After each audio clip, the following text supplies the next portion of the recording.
Bismillahirrahmanirrahim. Assalamualaikum warahmatullahi wabarakatuh.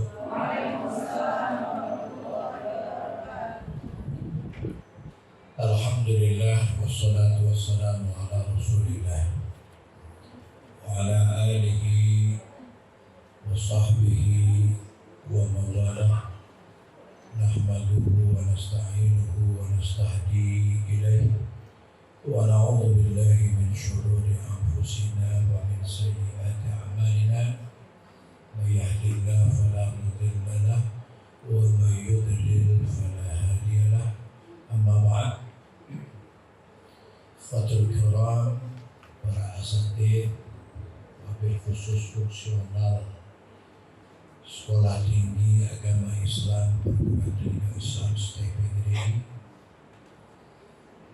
para mahasiswa dan mahasiswi baik lama, yang aktif, yang akhir, wabil khusus mahasiswa yang baru. Sebelum saya sampaikan materi kuliah perdana ini, yang pertama kita muhasabah. Di dalam hadis Rasulullah SAW bersabda, hasibu qabla an tuhasabu. Berhitung-hitunglah kalian sebelum kalian dihitung oleh Allah nanti. Kemudian motivasi kedua, Allah Subhanahu wa Ta'ala berfirman, ya ayyuhalladzina amanu taqullah. Tadi yang dibaca, ya. Wal tanzur nafsum ma qaddamat liwat. Hai orang-orang yang beriman, coba kamu perhatikan apa yang sudah kamu persiapkan untuk hari esok. Muhasabah itu artinya coba kita mengintrospeksi, mengevaluasi. Biasanya yang introspeksi dan yang evaluasi objeknya itu berkaitan dengan berbagai macam hal yang kita hadapi. Begitu juga dengan orientasi persiapan ke depan. Wal tanzur nafsum ma qaddamat liwat. Coba apa yang kamu telah persiapkan untuk hari esok. Hari esok secara umum ya setelah hari ini. Tetapi para ulama menafsirkan yang lebih jauh. Hari esok setelah hari ini terus sepanjang hayat sampai kepada akhirat. Apa yang telah dipersiapkan? Evaluasi dan juga orientasi ini mestinya melekat pada setiap diri kita. Evaluasi, orientasi, evaluasi, orientasi. Evaluasi itu ya koreksi diri. Orientasi tujuan ke depan. Ya. Dua aspek ini menjadi standar inti manusia itu hidup normal atau tidak. Ya. Imam Al-Ghazali membagi orang kepada 3 golongan. Rasulullah SAW membagi golongan 4. Yang pertama, kun aliman. Kata Nabi, kun aliman. Jadilah Anda orang yang alim, ulama. Ulama itu penuh tadi dengan orientasi dan motivasi, ya, evaluasi, ya, orientasi dan motivasi. Nah, ada evaluasi, ada orientasi, ada evaluasi, ada orientasi. Kun aliman. Yang kedua, au muta'alliman. Au muta'alliman. iman. Jadilah kamu ulama. Kalau nggak jadi ulama, jadi yang ngajar. Jadilah kamu orang yang mau belajar. Orang yang mengajar mengembangkan orientasinya. Tidak lagi bicara tentang evaluasi sebenarnya. Ini maaf kata dari para asatid. Ya. Jangan tidur bobo, di foto masuk video, masya Allah. Kalau ada yang tidur jangan itu, jangan dimasukin ke YouTube. Apa ngeliatin baru, sampai gede. Makanya jangan makan gorengan pagi-pagi. Gorengan kok jadi disalahkan? Minta maaf ya. Jadi jangan makan apa nih? Combro. Bukan.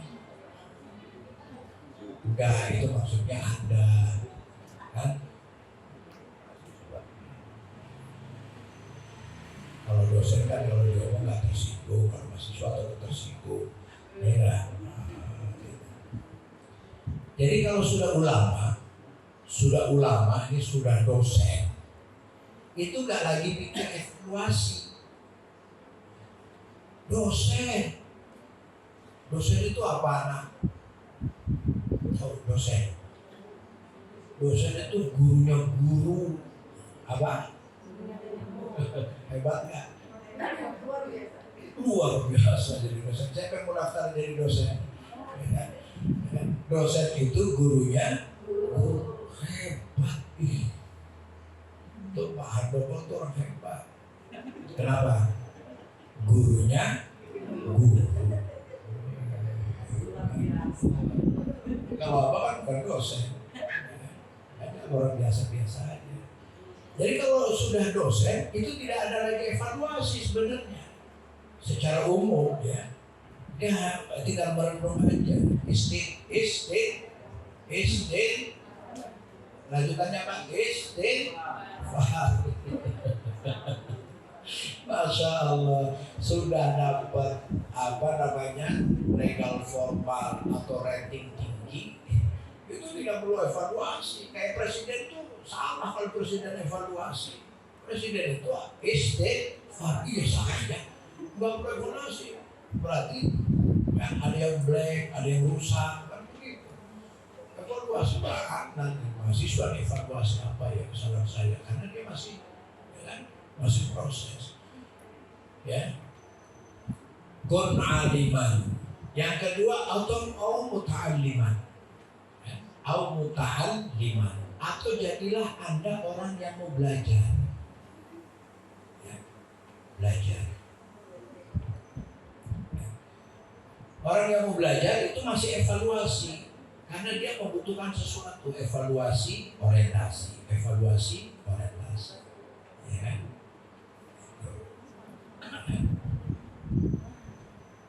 Atau ya kemudian yang ketiga au mustami'an. Mustami'an itu dengerin, peduli. Ya, peduli. Jangan nggak peduli. Ya kan? Yang ketiga, yang keempat minimal muhibban.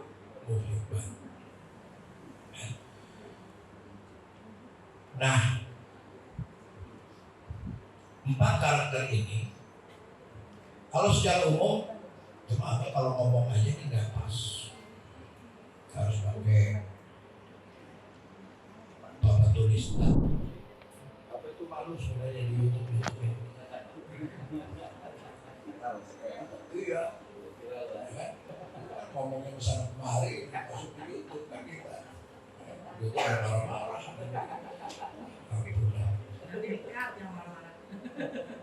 Ya, jadi secara umum manusia itu kan dibagi kepada beberapa bagian.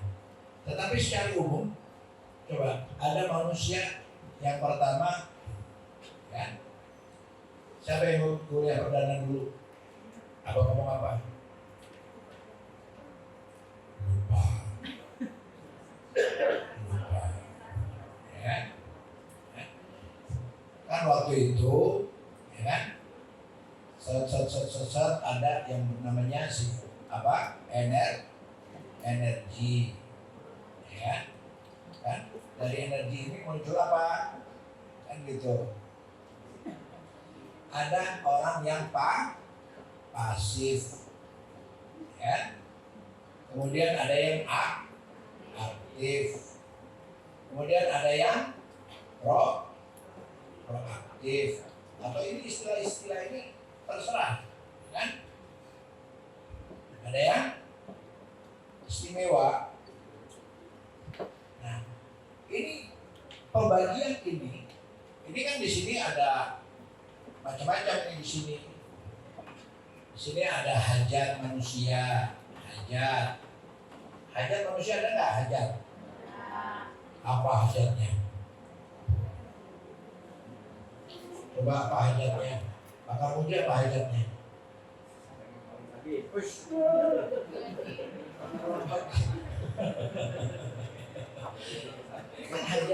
Hajat umumnya apa? Sandang, pangan, apa? Itu hajat sudah otomatis. Manusia itu ada sandang, pangan, itu hajat, itu naluri, itu nggak bisa ditolak, itu hajat. Kemudian berkembang, ini naluri ini sifatnya apa? Kelihatan ya? Naluri itu apa? Naluri itu bawaan. Yang lama juga perhatiin. Ya. Naluri itu bawaan. Bawaan itu hajat, sandang, pangan, papan tulis. Yang baru ini. Sampai sekarang yang baru aja udah tahu. Wah, harus baru di sana. Ya. Ini naluri, hajat, sandang, pangan, papan. Kemudian setelah hajat apa muncul? Hasrat.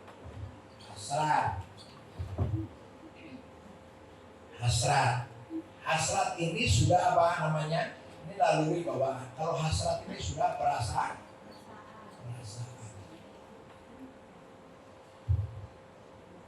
Hajat orang makan. Kalau sudah ada nasi, kira-kira bisa makan nggak? Bisa makan nggak? Bisa.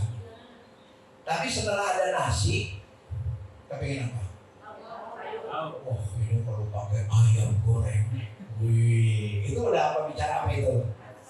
Hasrat. Ya kan?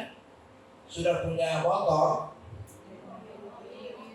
Wih, itu sudah angin jalan kaki. Sebenarnya awalnya cuma kepingin bisa jalan. Tapi hasratnya muncul. Kalau pakai kendaraan, kalau kendaraannya begini, kalau nggak kehujanan, kalau bisa lari cepat, nah, itu hasrat semua itu perasaan. Nah, yang ketiga, yang keempat, ini naluriah, kan? Hasrat itu, kan? Yang kelima nilai. Nilai ini obsesi. Nilai hasrat bukan. Bisa jadi hasrat, tapi sebenarnya bukan hasrat nilai. Ya, ini nanti pengaruhnya kepada sosiologi, kepada masyarakat. Tapi ini dibutuhkan oleh kita. Ya. Semua manusia ini nilai itu apa maksudnya? Oh, saya makan enak di restoran. Makan hajat, enak hasrat, restoran nilai. Saya makan enak di restoran. Saya makan enak, tapi santunan. Apa betul? Bersama. Ya, di masalah ini manusia ini Anda harus paham sebenar-benarnya. Disinilah ini. Kalau Anda butuh hajatnya ini ingin terpenuhi, butuh apa? Energi. Kalau energinya blank, nah ini energi. Ya, nah energi ini ada persentasenya, di sini 10%, di sini 30%, di sini 60%, di sini 100%, ya. Ini tahapannya. Kalau orang yang yang energinya apa ini? Kalau orang yang energinya 10%, dia pasif. Ya. Pasif itu apa? Ya udah, lapar, ada makanan, makan, nah, selesai. Ya. Tapi ada yang aktif. Ya. Kalau udah 30% aktif dia, lapar, ada makanan, ya. Dia makan, tapi dengan cara yang benar, gitu. Dengan cara yang benar, kayak Bismillah atau duduk atau ya kan dikuahin atau apalah begitu. Artinya lebih berkembang dari yang. Kemudian yang proaktif tadi cari lapar, cari dia. Makan di mana ya? Cari makan di mana? Beli beras, masak, bikin sayur, bikin ini, bikin itu aktif, proaktif.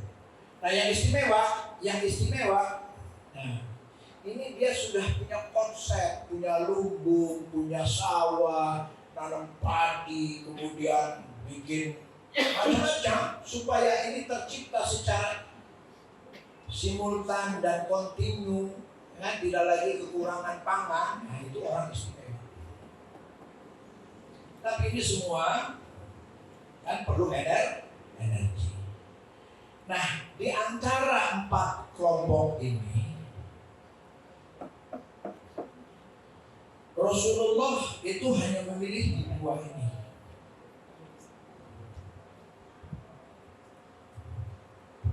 Coba tadi,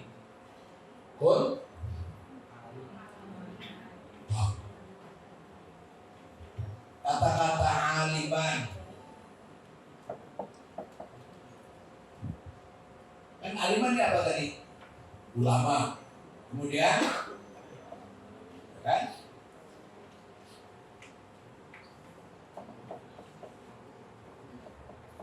Kemudian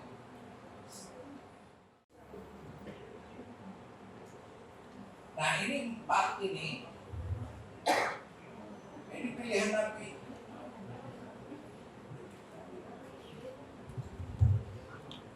Coba perhatikan, jangan ngobrol. Mahasiswa nggak ada ngobrol. Itu anak SD kelas 5 ke bawah. Ya, Rasulullah hanya coba kita dari bawah lah. Muhibban, orang cinta kepada aktivitas. Itu termasuk apa? Aktif apa proaktif? Orang cinta pada aktivitas. Proaktif, bukan sekedar aktif. Kalau aktif itu dia sudah punya kasus.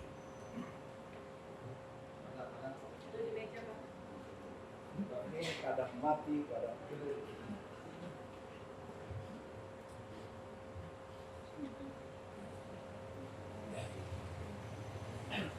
Kalau kata-kata cinta, siapa yang udah kenal cinta? Betul.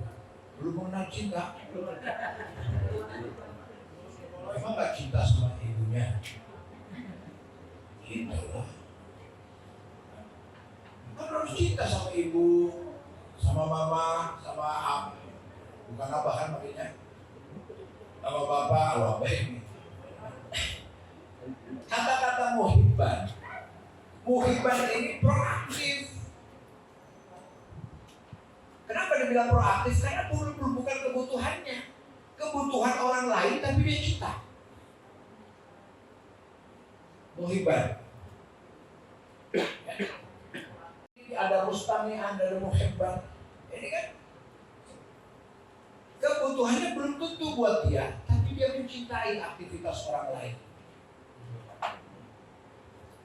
Paham gak? Nyambung gak? Umpamanya ada orang sedang bagi-bagi sembako ke orang lain. Anda senang, itu Anda aktif apa proaktif? Proaktif. Alhamdulillah itu orang bisa bagi-bagi sembako di wilayah sini. Nah, yang kepada orang susah, saya nggak bisa bagi-bagi. Tapi dia senang. Tapi kalau ada pikir, laga. Kalau ada ngomong gitu, laga. Pencitraan. Itu ada. Gak dipilih sama Nabi. Kan ini unsur-unsur positif tadi.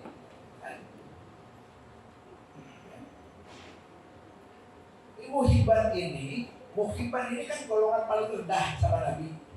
Jadilah kamu ulama, orang yang mengajar, atau jadilah kamu orang yang belajar. Setidak-tidaknya kamu jadilah pendengar, atau setidak-tidaknya kamu cinta itu orang yang lagi ngajar, orang yang lagi belajar, orang yang lagi mendengarkan pelajaran. Kan ada kelas mustami nggak? Dulu ada kita kelas mustami, jadi mahasiswa pendengar. Dia tidak terdaftar, tapi tidak terdaftar secara legal. Ya, boleh. Karena apa, materi kuliahnya ini kok ilmu banget begitu, jadi dia ikut. Makanya ada nanti dibikin kuliah umum. Ya. Kuliah umum setiap sebulan sekali. Ya. Apa dosennya panggil dosen-dosen yang lagi go public kan untuk mempresentasikan ilmu. Nah itu ada grup mustami'ah. Grup mustami. Rasulullah tidak ini dua golongan ini tidak dikaitkan oleh Rasulullah. Kenapa? Karena di sini muhibban itu proaktif. Kenapa proaktif? Karena itu belum tentu kepentingan dirinya, tapi dia senang. Asal ada kebaikan, dia senang. Nah, proaktif. Kalau mustami'ah, lebih proaktif lagi. Aliman ini masuk pada istimewa. Aliman wa taliman itu hebat, orang hebat, istimewa. Yang saya mau sampaikan kepada Anda, Rasulullah itu simbol siapa? Rasulullah itu simbol buat siapa? Uswah buat siapa? Kalaulah ini kata-kata ini diawali dengan kun, ya? Kata-kata kun ini perintah, jadilah. Ya? Kira-kira Rasulullah yang diperintah Rasulullah siapa? Kita umatnya. Maka karakteristik umat Nabi Muhammad itu di sini.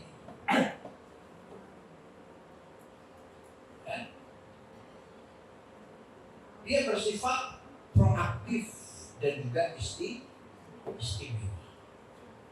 Proaktif untuk jadi istimewa. Maka tidak ada apalagi pasif, tidak boleh orang beriman pasif. Sampai tatkala dia susah saja, susah. Itu Rasulullah tidak mengatakan Anda sedang dalam kecelakaan, tidak. Apa? Ajab berarti amril mukminin, kata Nabi, luar biasa. Urusan orang beriman itu hebat, luar biasa. Kulluhu khair, setiap perkaranya baik. Idza asabahu sarra syakar, wa idza asabahu dharra sabar. Luar biasa. Perkara orang beriman luar biasa. Ya, tidak ada yang buruk, semuanya baik. Wah, tatkala dia diberikan oleh Allah kelapangan, dia bersyukur, khairullah. Dia bersyukur, baik buat dia. Dan tatkala dia sedang diberikan musibah, cobaan, kesempitan, sabar dia. Semuanya baik. Sabar baik buat dia, syukur baik buat dia. Hebat ya? Hebat. Makanya Anda ini orang hebat, kita ini orang hebat. Kenapa Anda tidak menghebat-hebatkan diri? Ini malah sembunyi di balik tirai. Ya, sembunyi di balik tirai. Kok aktif? Assalamualaikum, ketemu orang begitu sembunyi. Apa lagi duduk di sini? Kan pastinya assalamualaikum. Gimana Pak? Sehat? Doain ya, minimal kan gitu. Kalau Anda tidak bisa mendoain atau ngasih amplop sama apa, ini ngomong. Ada apa? Jangan begitu ya, besok mahasiswa ya. Teman-teman, assalamualaikum. Bagaimana kabarnya? Kan begitu, itu semua syariat. Syariat artinya di situ awal daripada kesuksesan kita itu dari situ. Uji aja kok ahli, apa lagi ngobrol di sini dia datang. Uji, lah itu uji masjid. Kunci proaktif. Ya ini khususnya Anda. Kenapa kok ini harus disampaikan, Masya Allah ya? Dan dalilnya sering saya sampaikan. Gimana? Untuk kalian itu umat terbaik. Surat apa? Surat apa? Surat Ali. Jangan Al-Imran. Surat apa? Ali. Ini semuanya di Alin. Al-Baqarah, Al-Imran, Al-A'raf, Al-Ini, Al-Itu, Nah, itu kalau di surat ketiga Ali Imran. Enggak, ini ada Ustaz juga. Dalam surat Al-Imran, apa lagi di kita? Aduh, ampun dah. Iya, enggak. Itu tadi. Kalau orang proaktif, makanya kuliah, ya, kuliah. Ya. Gimana nazam Arabinya? Ustaz, siapa? Dalil. Pak mana kuliah? Dalil. Isrif. Men ayatkan kalimat. Hah? Ayo. Kullun. Ya kan? Min kalimat kullun. Kan? Ziyadah bi ya wa al-nisbah kan? Ayo, jadi kulliyatun. Apa manahu? Kuliah itu dari kata-kata kulun ini seluruh. Jadi kalau di kuliah ini seluruhnya, kan? Jadi kalau orang dirosah, kan? Kuliah dirosah Islam, itu artinya belajar semua tentang Islam. Artinya apa? Belajar habis-habisan. Jadi orang kuliah itu belajar habis-habisan. Apa kalau Anda belajarnya simpel-simpel? Aduh, apalagi datangnya nggak semangat, ya kan? Jangan menyinggung dosen, ente. Kalau dosen nggak semangat itu istighfar. Kalau Anda, kan? Coba, kan? Harus semangat. Kan? Kuliah belajar habis-habisan. Maka ini memotivasi ini. Apa yang pertama? Ini berapa menit sih? Apa yang lama-lama?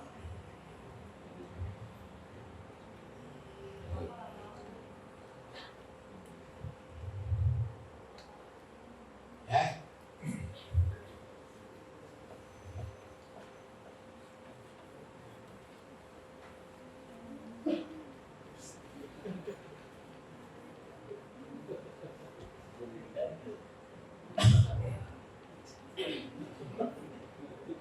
Jadi ulangi, Rasulullah SAW memilih, ya, mengkriteriakan manusia itu jadi, ya, jadilah kamu orang yang istimewa.